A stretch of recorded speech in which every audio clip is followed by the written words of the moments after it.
नमस्कार, मेरा नाम पूजा पुनेठा है और समर्पण कार्यक्रम में मैं आप सभी का फिर से स्वागत करती हूँ। जैसा कि आप जानते हैं कि इस कार्यक्रम में हमेशा हम एक ऐसे व्यक्ति से मुलाकात करते हैं जो समाज के प्रति समर्पित है, यानी कि वो अपना जीवन उन कार्यों के प्रति लगा रहा है या उस विषय पे जागरूक है जहाँ पर हम आम जीवन में सोच भी नहीं पाते। जीवन की आपाधापी में हम अपने तक ही सीमित रह जाते हैं, लेकिन कुछ ऐसे खास व्यक्ति भी होते हैं जो अपने जीवन का एक महत्वपूर्ण हिस्सा उन लोगों, उन व्यक्तियों के उत्थान में, उन जीवन को बेहतर बनाने में लगा देते हैं, जो कि समाज से कटे हुए हैं या जो कि जिनको की हमारी सहायता या हमारे साथ की आवश्यकता है। आज मैं आपकी मुलाकात यतिन उपाध्याय से करा रही हूँ। यतिन जी, आपका बहुत बहुत स्वागत है। नमस्ते मैम। यतिन जी थिएटर आर्टिस्ट हैं और इसके साथ ही बंसवाड़ा डिस्ट्रिक्ट के आदिवासी इलाके में बच्चों को पढ़ा रहे हैं। वो जानते हैं कि इन बच्चों को यदि शिक्षा के साथ जोड़ना है तो एक सीधा सीधा शिक्षा या स्कूल मीडियम नहीं बन सकता। उन्हें थिएटर के माध्यम से बेहतर तरीके से सिखाया जा सकता है और उनसे कुछ सीखा भी जा सकता है। इसके लिए वो अलग अलग क्रिएटिव टूल्स और मीडियम का प्रयोग भी कर रहे हैं, क्योंकि ये मीडियम बच्चों के लिए बहुत ज़रूरी है। वो 20 सालों से काम कर रहे हैं और मैं उनसे ही बात करूंगी कि पिछले 20 सालों में उनका सफर कैसा रहा, यानी कि आज से 20 साल पहले और आज 20 साल बाद क्या फर्क पाते हैं आप यतिन जी? जब मेरे जो जीवन की शुरुआत थी सोशल एनजीओज के साथ में, तो वो मेरे ग्रेजुएशन के साथ ही शुरुआत हुई थी। और जब मैंने पहली बार जब मेरा यहाँ से मेरे गांव से जब मैं मूव किया और मैं जब जयपुर गया अपना ग्रेजुएशन स्टार्ट करने के लिए, तो तभी मेरा फर्स्ट एडमिशन के साथ ही मेरा पहला थिएटर के साथ में मेरा एनकाउंटर हुआ था। उस समय वहाँ का एक एनजीओ था जनकला साहित्य मंच संस्था, तो उनके साथ में रह के मैंने थिएटर की बारीकियाँ, क्लाउन थिएटर है, फोरम थिएटर है, इस थिएटर पे हम लोगों ने वहाँ से ट्रेनिंग ली। तो मैंने उस एनजीओ के साथ में मैंने काम किया लगभग 5 साल में, और वहीं से मेरी शुरुआत होती है कि मैं कैसे अपने एरिया में जाकर मैं मेरे लोगों के लिए कैसे काम करूं। तो वहाँ से वो इंस्पिरेशन आई थी। और जहाँ तक आर्ट, कल्चर, थिएटर की बात है, तो मेरी जो हमारी फैमिली है वो उसका बैकग्राउंड भी आर्ट से है, और जो मेरे ताऊ जी हैं वो भी एक आर्टिस्ट है, मेरा ब्रदर है वो भी आर्टिस्ट है। तो कहीं ना कहीं एक हमारी सोच ऐसी है कि हम जो भी सोशल बदलाव करने की बात करते हैं, तो वहाँ पे हम लोग क्रिएटिव जो बातें हैं या क्रिएटिवनेस को हम लोग कैसे लेके जाए, वो एक हमारा मेन मुद्दा रहता है। तो जहाँ पे उसमें जब हम लोगों ने बेनेश्वर लोक विकास संस्थान एक एनजीओ को स्टैब्लिश किया, उसकी शुरुआत जब हमने हमारे इस रीजन के अंदर करी, जब मैं मास्टर करके जब मैं वापस आया, तो इस एरिया में हम लोगों ने आर्टिस्ट रेजिडेंसीज से शुरुआत करी। उस आर्टिस्ट रेजिडेंसीज के माध्यम से लोगों ने हमको पहचानना शुरू किया, हमारे काम को समझना शुरू किया। क्योंकि आर्ट, अगर हम ट्राइबल एरिया में देखते हैं, तो आर्ट जो है वो मेट्रोपॉलिटन सिटीज और विलेज के बीच में एक खाई है, ठीक है। तो हमने वो एक शुरुआत करी कि उसको ब्रिज बनाए और एक उसके माध्यम से लोग समझना शुरू करें।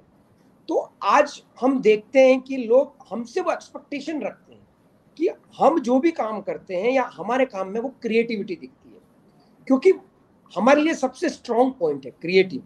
और इसी चीज को हम हमारे एनजीओज में कोई भी ऐसी एक्टिविटीज करते हैं, चाहे सोशल बदलाव की बात करते हैं, स्टिचिंग को लेके कोई ट्रेनिंग प्रोग्राम की बात करते हैं, चाहे हम बेसिक ओरिएंटेशन प्रोग्राम्स की बात करते हैं, तो हम लोग हमारी एक्टिविटी में क्रिएटिव पार्ट सबसे मेन इंपॉर्टेंट रोल होता है। तो जब हम लोग आर्टिस्ट रेजिडेंसी से शुरुआत हुई, लोगों ने हमको पहचानना शुरू किया। ऑल ओवर द वर्ल्ड से आर्टिस्ट लोग आते हैं। वो आर्टिस्ट परफॉर्मेंस बेस्ड होते हैं, पेंटर्स होते हैं, स्कल्पटर्स होते हैं। वो लोग विलेजर्स के साथ में काम करते हैं। उनकी जो स्किल्स है, गिव एंड टेक, एक तरह से उनके पास जो है एक दूसरे का एनकाउंटर्स होता है, तब कुछ चीज निकल के आती है। बच्चों से एनकाउंटर्स होता है, बच्चों के साथ में वर्कशॉप्स होती हैं, तो उनमें वो एक बदलाव हमको देखने मिलता है। और जब हम लोगों ने 2012 में जब एक एजुकेशनल कि हम एजुकेशन पे काम करें, तो मुझे बहुत अच्छा रिजल्ट मिला, क्योंकि लोगों की एक्सपेक्टेशन थी पेरेंट्स की एक्सपेक्टेशन थी कि हम या हमारा ऑर्गेनाइजेशन जब ये काम करेगा तो उनको एक अलग से हट की चीज़ दिखती है, और इसीलिए वो एडवांटेज हमको मिला, चाहे वो हम लोग सेल्फ हेल्प ग्रुप के साथ में काम करें तब भी, चाहे हम राइट टू एजुकेशन में बच्चों को, बिलो पॉवर्टी लाइन बच्चों को हम लोग एडमिशन्स दिलवा के, हमारे ही इंस्टीट्यूशंस में नहीं, हम दूसरे इंस्टीट्यूशंस में कैसे उनको हेल्प करें, हम लोग वो भी करते हैं, जिससे कि उनका एक अच्छा भविष्य कैसे बने। जैसे कि अगर हमारी ये विश रहती है कि अगर मैं प्रॉस्परस होता हूँ, मैं बढ़ता हूँ, मेरे साथ साथ मेरी सोसाइटी के लोग कैसे प्रॉस्परस करें, कैसे बढ़े वो मेरे साथ साथ, वो एक हमेशा सोच मेरे साथ में रहती है। तो उसीलिए हम लोग एजुकेशन के अंदर, जैसे कि थिएटर का वर्कशॉप, मेरा थिएटर से जुड़ा रहा है, मैंने 2005 से लेके 1998 से लेके 2005 तक कंटिन्यूस ऑर्गेनाइजेशन के साथ में मिलकर थिएटर परफॉर्मेंसेस की थाउजेंड्स, जिसमें मैक्सिमम मैंने स्ट्रीट प्ले किया। जब मैं गांव लौटा मेरे ऑर्गेनाइजेशन के साथ में, मैंने अपना एक यहाँ पे ग्रुप बनाया, वो ग्रुप से थिएटर अवेयरनेस के प्रोग्राम्स हम लोगों ने क्लाउन थिएटर के माध्यम से किए। आज हमारी जो स्कूल है, जो हमारा एजुकेशन इंस्टीट्यूट है, वहाँ पे अपना एक थिएटर का ग्रुप है मेरा बच्चों का। तो ये बच्चे खुद थिएटर करते हैं, जैसे हमारा एक्सेस टू जस्टिस प्रोजेक्ट है, ये बच्चे जाके परफॉर्मेंसेस करते हैं। जब बच्चे अपने मुद्दे की बात, अपने राइट्स की बात कहते हैं, तो कहीं ना कहीं वो लोगों में वो बात क्लिक होती है और वो उसको समझना शुरू करते हैं। तो ये एक सबसे बड़ा टूल है हमारे पास आज की तारीख में। जी अतिन जी, आप बात कर रहे थे आदिवासी इलाके की, आदिवासी बच्चों की। ये एक तरीके से कला से, जब पैदाइशी कला से जुड़े हुए होते हैं, क्योंकि बांस के कुछ सामान बनाना या इनकी जो सांस्कृतिक परवरिश है वो इन्हें कला से जोड़े रखती है। एक ज़रूरत है शिक्षा से भी जोड़ने की, और जब शिक्षा और कला दोनों का समागम हो जाता है तो एक बड़ा ही खूबसूरत सा परिणाम सामने आता है, जो आप बेहतर तरीके से जानते हैं, क्योंकि आप दोनों ही माध्यमों के जरिए इन बच्चों के साथ काम कर रहे हैं। तो क्या क्या शिक्षा और कला, ये दोनों चीजें जब जुड़ रही हैं तो बच्चों में वो उत्साह दिखाई दे रहा है, पेरेंट्स में वो उत्साह दिखाई दे रहा है? क्या वो चाह रहे हैं कि उनके बच्चे पढ़ के बाहर जाएं, या वो ये चाहते हैं नहीं, चूंकि हमें अपनी विरासत को कायम रखना है तो हम शिक्षा तो और कला दोनों को साथ रखकर यहीं पे रहेंगे? क्या रिजल्ट? सबसे बेस्ट एग्जांपल ये है कि हमारे यहाँ पे जो रेजिडेंसीज होती है, आर्टिस्ट रेजिडेंसीज होती है, या हमारी इंस्टीट्यूशंस के अंदर हम लोग जब अगर कोई ऐसी क्रिएटिव वर्कशॉप्स करते हैं तो मैक्सिमम मतलब जो स्ट्रेंथ है वो बहुत पार्टिसिपेशन होता है, बहुत ही पार्टिसिपेशन, अनबिलीवेबल। अगर मैं एक ओपन डे भी अगर यहाँ पे रखता हूँ, artist exhibition, thousands of people are coming. वो लोग आते हैं, देखते हैं, आर्टिस्ट से एनकाउंटर करते हैं, फ्यूचर के बारे में बातचीत करते हैं, वो पूछते हैं कि और क्या मतलब ऐसे कौन से सब्जेक्ट्स हैं जहाँ पे हमारा बच्चा पार्टिसिपेट कर सकता है, अपना फ्यूचर बना सकता है। तो ये एक सबसे बड़ी बात है, क्योंकि आज से 5 साल पहले या 10 साल पहले ऐसा डिस्कशन नहीं होता था हमारे यहाँ पे। आज फाइन आर्ट्स डिपार्टमेंट में बच्चे एडमिशन्स लेते हैं, मेरे यहाँ पे थिएटर की वर्कशॉप्स होती है, तो आगे चल के बच्चे 4th स्टैंडर्ड और 5th स्टैंडर्ड का बच्चा पार्टिसिपेट करने के लिए हमसे रिक्वेस्ट करता है। तो ये कहीं ना कहीं एक बदलाव है।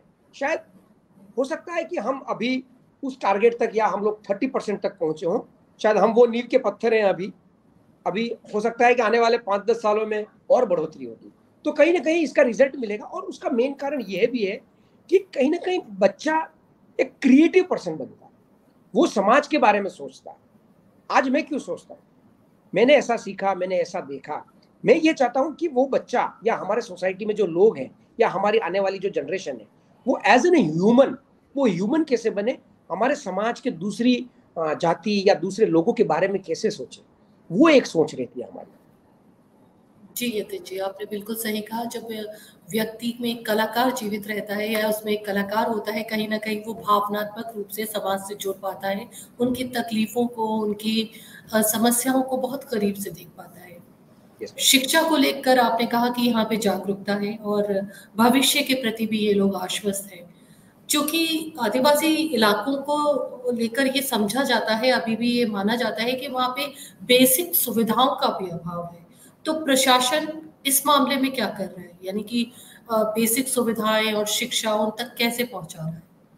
देखिए, राज्य सरकारें और केंद्र सरकार की जितनी भी स्कीम्स हैं जो ग्राउंड लेवल पे, वे कहीं ना कहीं अभी आप देखेंगे तो कहीं ना कहीं इनको अपने आप में बढ़ोतरी हुई है।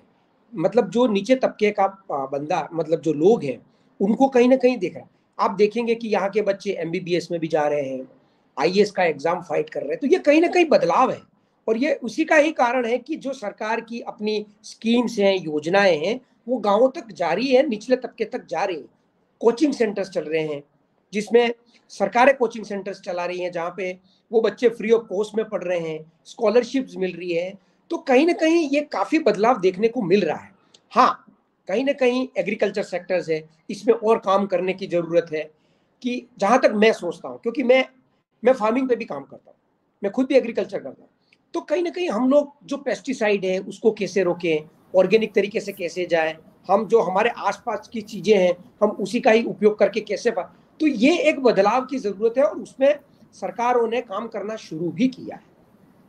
जी। और तो काफी यतिन एनजीओ जी, भी यहाँ पे काम कर रही है, ऐसे एनजीओ जी, भी काम कर रहे हैं। जी। तो यतिन जी, आप ये कह रहे हैं कि उन बच्चों को उन्हीं चीज़ों से जोड़ा जोड़ा जा रहा है जो ज़मीनी है, यानी कि उन्हें ऑर्गेनिक खेती के साथ जोड़ा जा रहा है, उनके यहाँ जो विशेष कला होती होगी उसके साथ जोड़ा जा रहा है। आदिवासियों के लिए माना जाता है कि वो हर्बल यानी कि जो जड़ी-बूटी है उसके प्रयोग में भी बहुत माहिर होते हैं, उन्हें डॉक्टर की ज़रूरत नहीं होती है, उनके पास खुद का एक जड़ी-बूटी का खज़ाना होता है, किस बीमारी को कैसे ठीक करना है वो बेहतर तरीके से जानते हैं। क्या इस यस, चीज़ को भी बच्चों को सिखाकर या इस चीज़ में बच्चों को आगे बढ़ाकर कुछ किया जा सकता है? 100% मैम। उसमें ऐसा जैसा कि हम ये सोचते हैं कि हम आने वाले टाइम पे एक आर्काइव कैसे बने, एक ऐसा प्लेस हो जहाँ पे अगर कोई नीम की पत्ती है तो बच्चे को हम ये भी बताएं कि ये नीम है, इसकी नीम का उपयोग कहाँ कहाँ होता है, ये कहाँ से आई। तो एक ऐसा एक एग्जीबिशन प्लेस भी होना चाहिए जहाँ पे हम लोग ऐसी जितनी भी पौधे हैं या हर्ब्स हैं, हम उनके बारे में लोगों को बताएं। जब हम हमारे बच्चों को ये बताना शुरू करेंगे, ऐसा एक सेंटर बनना चाहिए जहां पे ये लोगों को नॉलेज मिले। शायद ये मुझे पता है, लेकिन मेरी आने वाली पीढ़ी को कहाँ से पता चलेगा। तो हमें उन मुद्दों पर भी काम करना चाहिए। तो ऐसी एग्जीबिशंस हो जहाँ पे ऐसा एक प्लेस हो जहाँ पे उनको विजिट कराया जाए, ऐसे प्लेसेस पे, या ऐसी चीज़ों को हमको डेवलप करना चाहिए। जो एक हम मेरे दिमाग में है ये, कि इसके ऊपर सोचना है हमको। जी। आप थिएटर से जुड़े हुए हैं और थिएटर के माध्यम से बच्चों को भी जोड़ रहे हैं। शिक्षा का मतलब प्रचार-प्रसार कर रहे हैं। तो इन बच्चों में क्या रिज़ल्ट दिखाई देता है? एक उत्साहित तो वो होते ही होंगे क्योंकि जब हम छोटे बच्चों को भी पढ़ाना शुरू करते हैं तो किताबें, कॉपियाँ बाद में इंट्रोड्यूस करते हैं। पहले उन्हें पिक्टोरियल्स, पिक्चर्स दिखाते हैं या टीचर्स उनके साथ कुछ क्रिएटिव काम करते हैं। अ, तो ये कहाँ से मतलब बच्चों को ये कितना उत्साहित कर रहा है?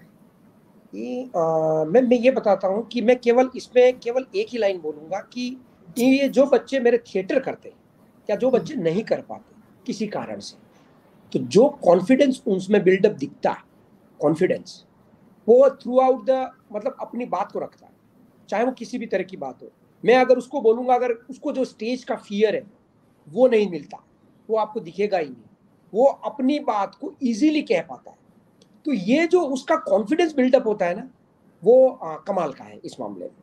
और जहां पे आदमी का कॉन्फिडेंस या बच्चे का कॉन्फिडेंस आ जाता है अपनी बात को कहने का, तो शायद उसकी अपने आप रास्ते बनना शुरू हो जाते हैं। जी।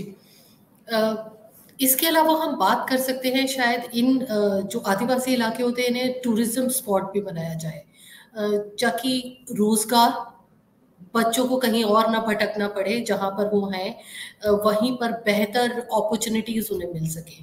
क्या सरकार इस मामले में कोई काम कर रही है कि जैसे कि जिस जगह है वहीं पर रहकर इनका बेहतर उत्थान किया जा सके?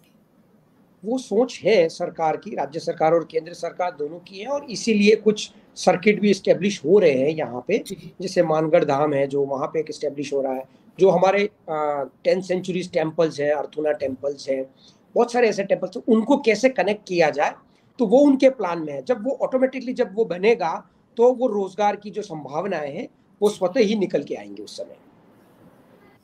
यतिन जी, आपका ज़्यादातर फ़ोकस जो है वो क्रिएटिव प्रोजेक्ट्स या क्रिएटिव एस्पेक्ट्स पे रहता है, चाहे वो अवेयरनेस को लेकर हो, चाहे वो महिलाओं को उनकी इक्वालिटी को लेके जागरूक करने को हो, चाहे वो समाज के उत्थान को लेकर हो। तो क्रिएटिविटी ये समाज को जागरूक तो कर रही है, महिलाओं में ये किस तरीके से काम आ रही है, या जो आदिवासी लोग हैं वो इस तरीके से मतलब कैसे जान पा रहे हैं, क्योंकि वो हम कहीं ना कहीं मानते हैं कि वो समाज से कटे हुए हैं, लेकिन आप उन्हें जोड़ रहे हैं, क्रिएटिविटी उनके साथ पहले से ही है और वो और तरीके से सीख रहे हैं।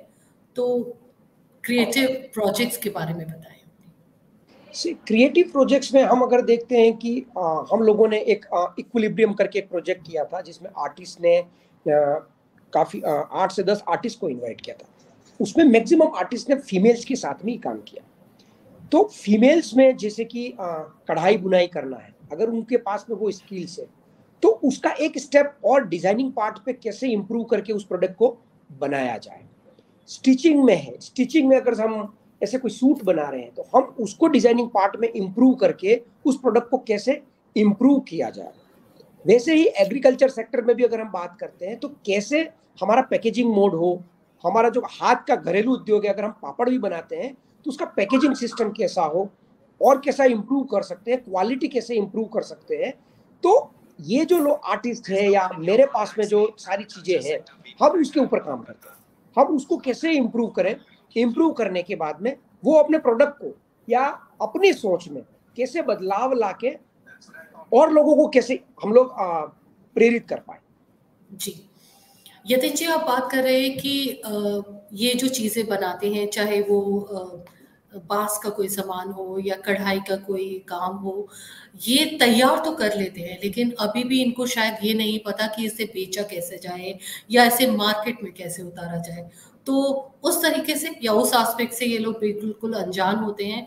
इसमें क्या किया जाए ताकि जो उनका प्रोडक्ट है उसका सही दाम उन्हें मिले, उसकी पहचान मिले और उनको और काम भी मिले। तो अगर मैं हम लोग एक स्टार्टअप भी, कोविड में हम लोगों ने एक स्टार्टअप भी स्टैब्लिश किया था, जिसका मेन मकसद यही था कि हम लोगों ने देखा था कि जो हमारी एसएचजी की महिलाएं, सेल्फ हेल्प ग्रुप की महिलाएं, उनको एक क्राइसिस देखा था मैंने उस समय। तब हमने Soul Flower India PT invent, जो एक सोल फ्लावर एक बहुत बड़ा ब्रांड है already cosmetic, beauty and cosmetic में, उन्होंने पूरा हेल्प किया, उन्होंने पूरा गाइड किया और उन्होंने बताया कि कैसे स्टार्टअप को एक सक्सेसफुल बनाया जाए। अभी हम लोग सक्सेसफुल अपने आप को नहीं बोल सकते अभी हम, लेकिन आज जो कभी हमने सोचा नहीं था वो महिलाएं वो काम करती हो हमारे उस स्टार्टअप के अंदर, जिसमें वो लोग साबुन बनाना, हैंडमेड सोप, वो हैंडमेड सोप में ऑर्गेनिक तरीके से कैसे तैयार किया जाता है, उसके साथ साथ वो चीज एक सीखने मिलती है उन लोगों को कि कैसे प्रोडक्ट को, हमारे प्रोडक्ट को हाइजीनिक बनाया जाए, क्या उसके पैरामीटर्स होते हैं। तो उन चीजों को फोकस करके जब हमने ये काम शुरू किया तो ये संभावनाएं हैं, जब ये चीजें ऑटोमेटिकली जब होने लगती हैं तब आपका प्रोडक्ट ऑटोमेटिकली एक स्ट्रॉन्ग बनता जाता है। और जब वो स्ट्रॉन्ग बनता जाता है तो सरकार की, एमएसएमई की, प्रधानमंत्री रोजगार की ये जो स्कीम्स है उसका बेनिफिट वो लोग लेके, जैसे आज तो एमएसएमई का अपना एक पोर्टल भी है जहां पे वो अपना माल भी बेच सकते हैं। तो ऐसे जो उद्योग विभाग है, डिपार्टमेंट है जो डिस्ट्रिक्ट लेवल का, उनसे टाई अप करके वो लोग आपको हेल्प करते हैं। खादी ग्रामोद्योग है, वो लोग आपको हेल्प करते हैं।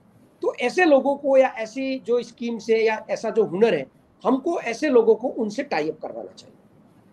जी, यतीश जी, जब मैं आपके बारे में पढ़ रही थी तो आपने कहीं लिखा था कि एक स्कूल आपका सपना है। वो जो स्कूल है, जो उसकी जो परिकल्पना है, उसके बारे में मैं जानना चाहूंगी। जो मैंने बताया कि हम कोशिश ये करते हैं कि हम लोग स्कूल्स के अंदर हम बच्चे को एजुकेशन क्रिएटिव पार्ट को यूज करके कैसे दें, वो हमारा एक मेन फोकस होता है। दूसरा जो एक आइडिया है हमारा कि हम बच्चे को एक अच्छा हेल्दी माहौल कैसे दें, कम बच्चों के अंदर हम लोग उनके साथ में कैसे काम करें, उसका जो बेसिक नॉलेज है हम उसको कैसे इम्प्रूव करें, उसका हेल्थ एस्पेक्ट जो है हम लोग उसके ऊपर कैसे फोकस करें। हम लोग जो आज एक सबसे बड़ा इश्यू आता है हमारा गुड टच और बैड टच, हम लोग उसको कैसे टारगेट करें। फीमेल की जो हाइजीन का पार्ट है हम लोग उसको कैसे टारगेट करें, उसके हमारे तरीके क्या हो सकते हैं, जो क्रिएटिव पार्ट में बच्चा अपने में आप उसको सीख जाए। हम हमेशा कोशिश ये करते हैं कि हमारे एजुकेशन में प्रॉब्लम का सॉल्यूशन हम नहीं देंगे, सॉल्यूशन सोसाइटी से ही निकल के आए। उन बच्चों से ही निकल के आए, उसको एक फोकस करते हैं हम हमारे एजुकेशन पॉलिसी। यतीन जी, आज इस समर्पण कार्यक्रम के माध्यम से बहुत सारे लोग हमें सुन रहे हैं, जान रहे हैं और आपके सपने के बारे में भी जान रहे हैं और आप जो काम कर रहे हैं खासतौर से आदिवासी बच्चों के लिए उसके बारे में भी सुन रहे हैं। यदि कोई आपके साथ जुड़ना चाहे, आपके साथ मिलकर उन बच्चों के लिए काम करना चाहे, तो वो कैसे आपके साथ संपर्क कर सकते हैं? हम ऑनलाइन हैं। मुझे हमारा फेसबुक पे पेज है। कुछ भी कोई आर्टिस्ट अगर बच्चों के साथ में मिलके काम करना चाहे वो डायरेक्ट कांटेक्ट कर सकता है। जिस तरह से हमको आर्टिस्ट लोग आज भी एप्लीकेशंस भेजते हैं कि वो उनका एक ऐसा प्रोजेक्ट है, वो बच्चों के साथ काम करना चाहते हैं, वो फीमेल्स के साथ काम करना चाहते हैं, वो हमारा जो फेसबुक पेज है, चाहे वो बेनीश्वर लोक विकास संस्थान एनजीओ का फेसबुक पेज है, चाहे वो मेरा अपना पेज है, उसके ऊपर वो रिक्वेस्ट डाल के हमसे कनेक्ट करके हम लोग उस प्रोजेक्ट को सक्सेसफुल बना सकते हैं। जी, यतीन जी, हमसे जुड़ने के लिए, हमसे बात करने के लिए बहुत-बहुत शुक्रिया और हम आशा करेंगे कि इस माध्यम से बहुत सारे लोग आपके साथ जुड़ें, इन बच्चों की भलाई और उत्थान के लिए काम कर सकें और हम आश्वस्त हैं कि आप जैसा एक कलाकार जब इन बच्चों के लिए काम करेगा, तो वो उनको सिर्फ शिक्षा से ही नहीं जोड़ेगा, बल्कि भावनात्मक रूप से, क्रिएटिव तौर पर भी उनको मजबूत करेगा। और जैसे कि आपने कार्यक्रम की शुरुआत में बताया था कि आप खुद भी कला से जुड़े हुए हैं, तो आप जानते हैं कि ये कला एक कितना खूबसूरत माध्यम हो सकता है एक इंसान की ज़िंदगी में उसे खूबसूरत बनाने के लिए। Thank you so much Yatin ji हमारे साथ जुड़ने के लिए और थैंक यू मैं अपने सभी बहुत बहुत धन्यवाद। जी, और मैं अपने सभी सुनने वालों से आग्रह करूंगी कि हमारे चैनल को लाइक करें, सब्सक्राइब करें। Thank you so much. Thank you very much.